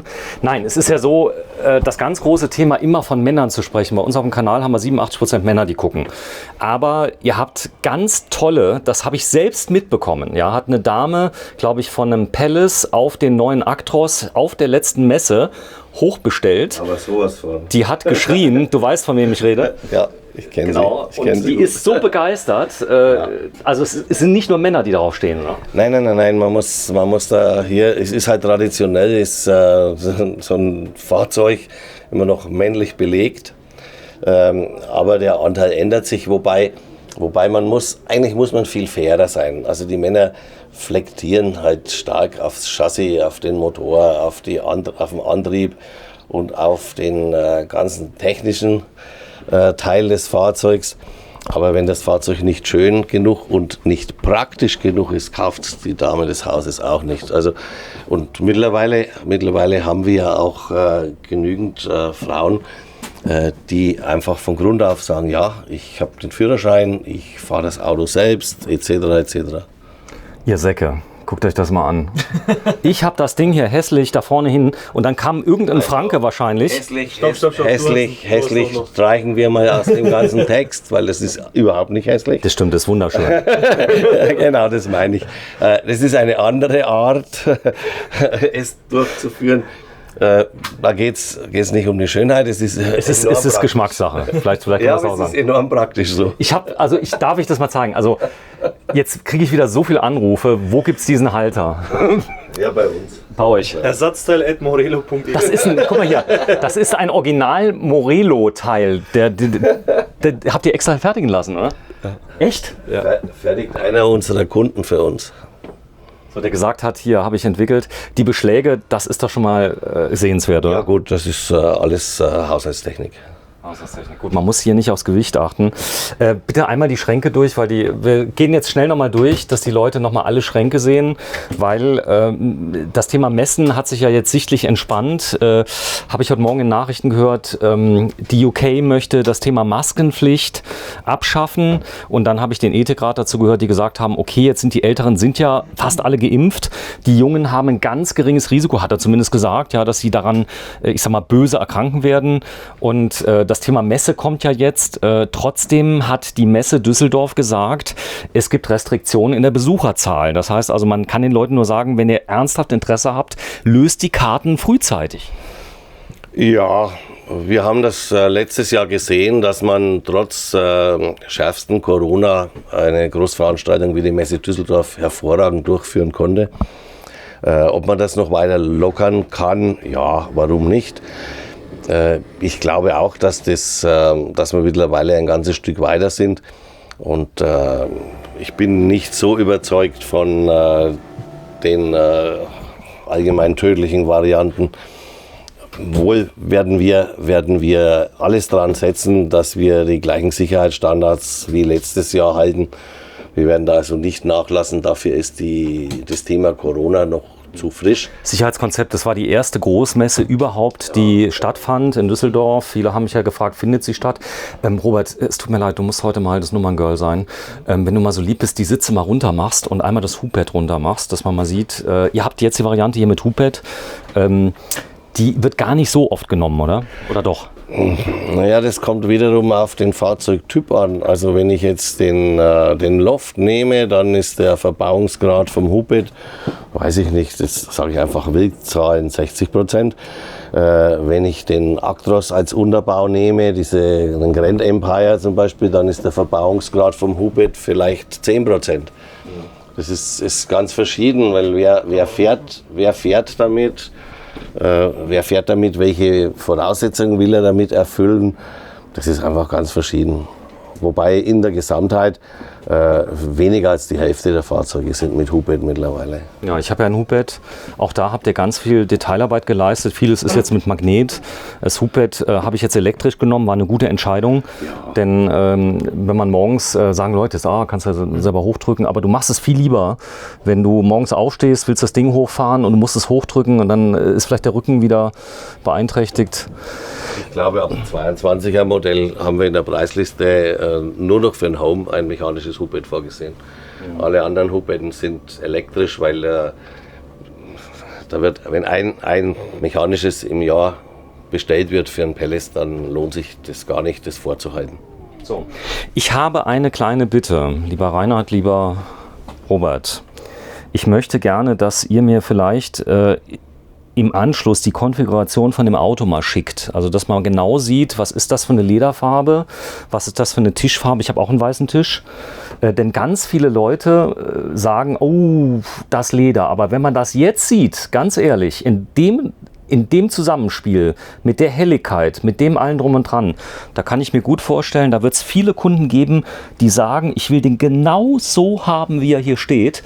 Denn ihr habt euch viel dabei gedacht. Also normal geht das braune Leder schwierig, aber in Verbindung mit diesen hellen, ich meine, er hat es eben erwähnt, die Kontraste passen, das ist richtig toll. Also es gefällt mir gut. Das ist mega jetzt, wenn auch, du musst dir vorstellen, hier kommt auch noch ein heller Teppich rein, dann hat das nochmal eine ganz andere Gewichtung.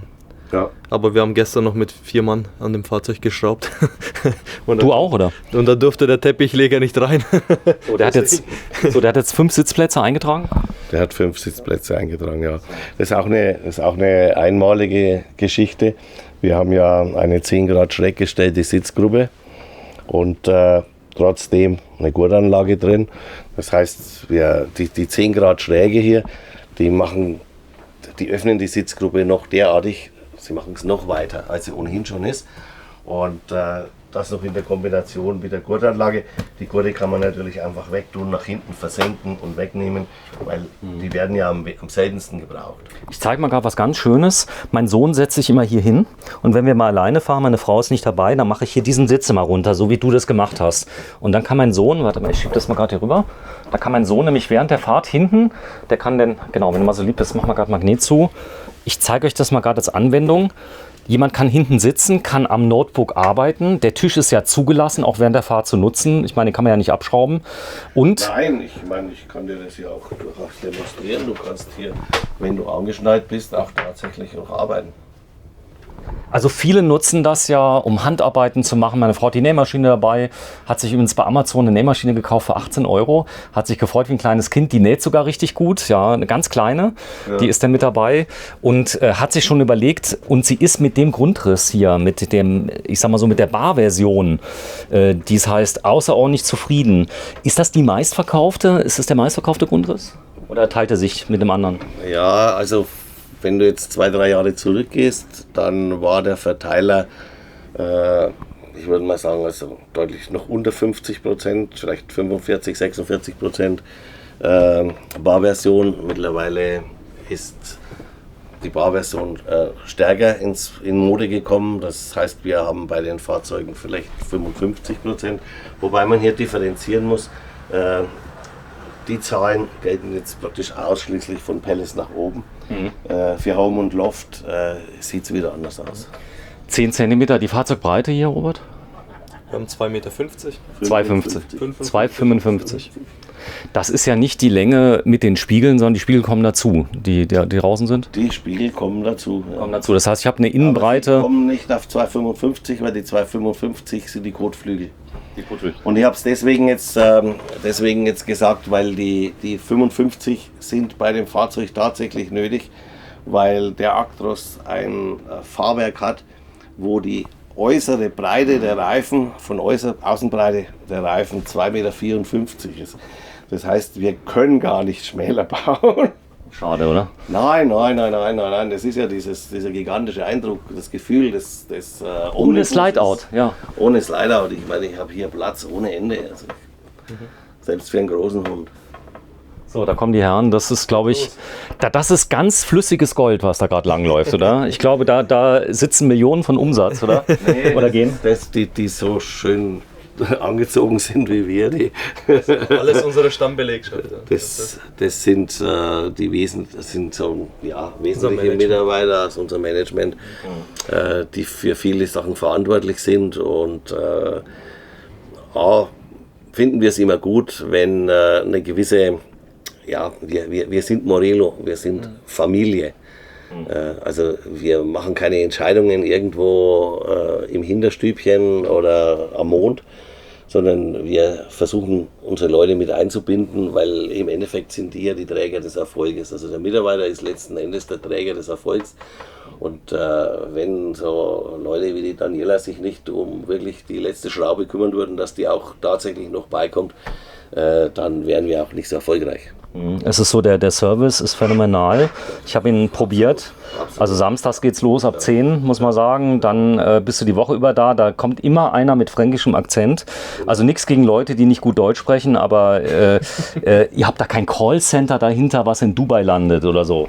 Nein, das Das sind die Techniker selber. Das sind unsere Serviceberater, ja, die auch die Fahrzeuge am Kunden beraten. Die tauschen das Telefon alle 3-4 Wochen durch. Und dann ist der Notdienst immer eine Woche. Das heißt, eine Woche hat ein Kollege das Telefon und ist außerhalb der Arbeitszeit bis 22 Uhr rund um die Uhr erreichbar. Ja, ich gucke mal auf die Uhr heute, der 8. Juli 2021. Wir sitzen in einem 22er Modell. Das erste, was die Welt je gesehen hat, das 22er? Ja. Dankeschön. So, es ist so. Ja, vielen Dank, dass ihr seid ein tolles Team. Ich bin ganz froh, Morelo zu fahren, muss ich sagen, weil die Marke, übrigens, das muss ich nochmal sagen, wie kam ich zur Marke? Das Design war ausschlaggebend. Und zwar, ihr wart damals, also es gibt einen Wettbewerber, der ist gar nicht weit weg von euch, für den hatte ich mich wirklich, ich versuche mal gerade mich nochmal zu entscheiden, der wirklich ganz toll ist. Aber das Design hat mir am Ende des Tages besser gefallen und das Thema Morelo, das war für mich eher jugendlicher besetzt. Also ich weiß nicht, wie ich das sagen soll. Also jemand, der zum Beispiel 80 ist, der will ja auch nicht 120 sein. Und ich hatte immer so das Gefühl, das ist mehr schick, es ist mehr, es hat mehr Stil, es ist irgendwie cooler würde ich fast sagen, ja. Ich meine, ihr seid ja ein cooler Haufen, aber so kam ich damals zu Morelo. Jetzt sieht man, dass die Wettbewerber, ich sag mal, schon im Design her auch nachgezogen sind. Ich meine, die haben ja auch Modellzyklen, die lange laufen, gar keine Frage.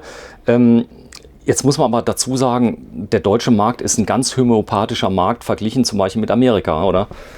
Also was die Stückzahlen angeht. Ja, nee, das kann man mittlerweile nicht mehr so sagen. Also wenn wir den europäischen Markt nehmen, der ist mittlerweile größer als der amerikanische. Das hätte niemand für möglich gehalten. Ehrlich? Ja.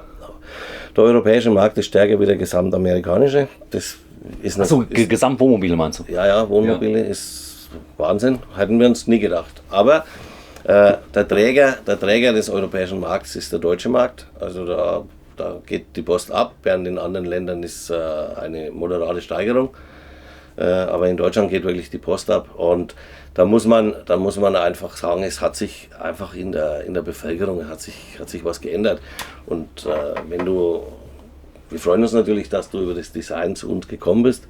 Und das ist vielleicht das erste Anspringen. Du gehst ja an das Fahrzeug ran und wenn das rundherum stimmig ist, dann lädt dich das Fahrzeug überhaupt erst ein, dass du hineingehst. Das hat mich angeflecht auf der Autobahn. Ich habe Leute gesehen und der war ja damals noch seltener. Ja. Du hast es von hinten gesehen, es sah aus wie ein richtiger Reisebus. Das war schon immer euer Anspruch. Also dass das Ganze wirklich so praktisch für so Männer wie ich, ja, die dann sagen, ich will so ein bisschen LKW-Feeling haben, das bietet das. Aber trotzdem war Führerscheinklasse B war mir ganz wichtig. Ich meine, das ist ja auch ein Markt, der ganz seltsam ist. Ja. Da gibt es ja demnächst Änderungen, hast du mir erzählt. Es gibt eine Auflastung für Kleine, ist geplant. Also, dass man da ein bisschen mehr, dass nicht jeder bei Laden rumfährt. Das ist ja so die Sache. Aber der Markt bleibt spannend. Wir werden einige Neuheiten sehen oder vielleicht auch nicht sehen. Hängt davon ab, von der Liefersituation. Da wollen wir nicht zu sehr drauf eingehen. Aber ihr seid im Moment nicht gerade mit Glück beseelt, was das Thema Teile angeht, ja, die ihr braucht, um so eine Fließbandproduktion natürlich am Laufen zu halten. Da hat es euch auch teilweise ein bisschen getroffen. Ein bisschen ist gut. Also es hat uns sogar sehr stark getroffen. Nicht nur ein bisschen. Also Material ist momentan nicht verfügbar. Ganz simple Dinge sogar. Ganz simple Dinge. Es fängt bei Schrauben an. Hat mir einer vor 3 Monaten gesagt, dass wir Schrauben, die wir vorher gescannt haben, die am nächsten Tag in der Schütte lagen, nicht mehr bekommen. 8 Wochen Lieferzeit oder Vorbestellung für Schrauben.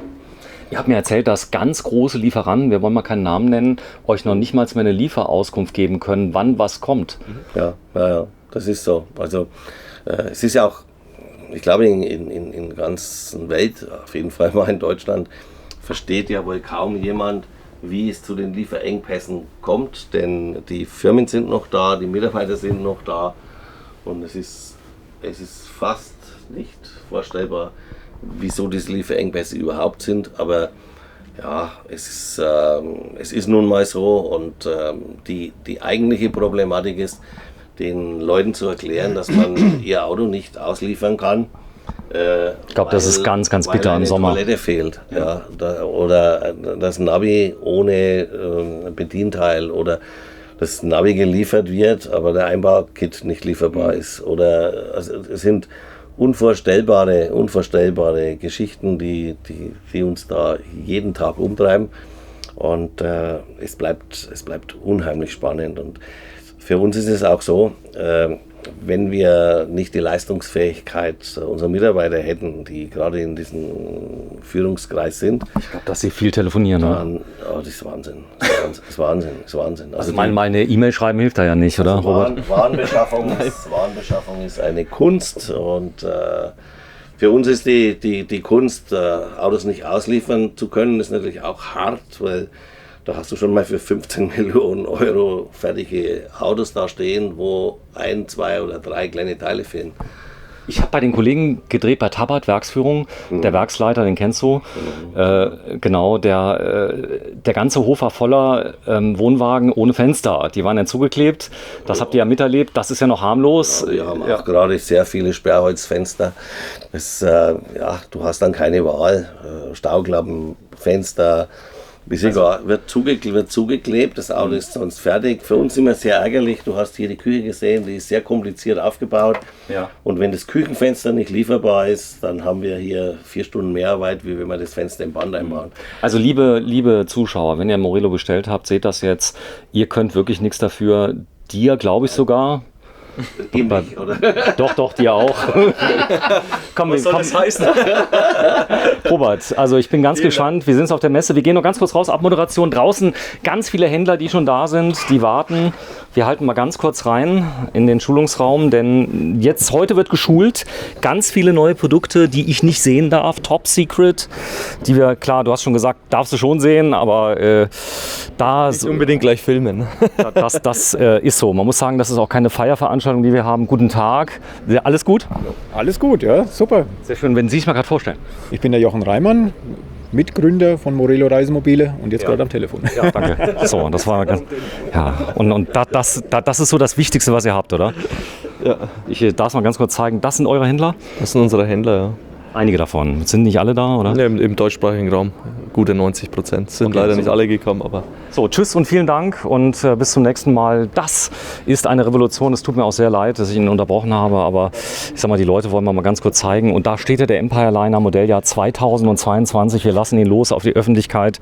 Also ich finde, er ist gut geworden und es sind auch keine pomtempischen Dörfer, sondern das ist ein echtes Auto, der ist auf eigenen Rädern hierher gefahren. Ja, das ist für den Alltag. Für den Alltag. Ja. So. Vielen Dank, Reinhard Löhner und Robert. Mal schauen, ob ich überhaupt noch kommen darf, jetzt wo ich den Herrn, naja, egal. Bring doch einfach mal deine Frau mit. Tschüss, danke. Vielen Dank. Ciao. Ja, und wenn ihr das gesehen habt, ruhig Daumen hoch, gebt uns ein Like, ein Thumbs up für dieses Video und abonniert den Kanal German Television auf YouTube. Ja, denn wenn ihr den Kanal abonniert, dann kann ich weiter solche Videos machen. Ganz, ganz wichtig. Dankeschön, vielen Dank fürs Einschalten. Tschüss.